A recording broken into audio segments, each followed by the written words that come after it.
selection process was very simple. I mean, I was given a video with 10 really good singers on it, actually.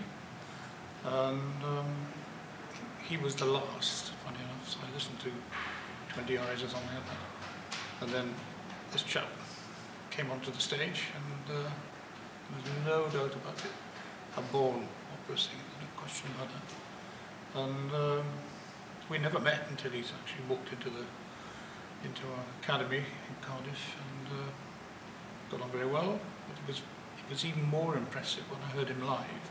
There is always a risk, although the singing that I listened to on that tape was of a live performance, which is encouraging, because these tapes can be altered, shall we say. And when I heard him, I was just bowled over.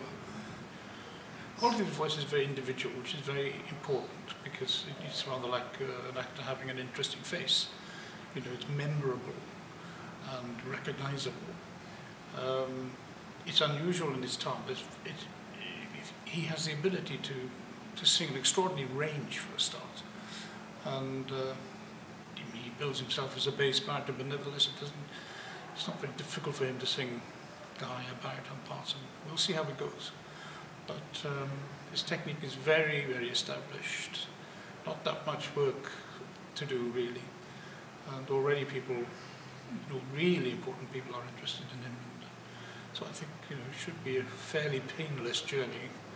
And I'm really excited to watch what happens. Well, I mean, that's a real opera house in a sense, and I've sung them many, many, many times. Always enjoyed it. The acoustic is fantastic for singers. And it's a big stage. When you come out there, you look at him, so you must have done that. It's not a rehearsal studio, put it like that. It's the real thing, and it's obviously what they will aspire to elsewhere as well. And to sing in places like that with an orchestra, as I've said, it's not easy for them to get that opportunity. And to be in a concert with really famous people. It's something for the CV.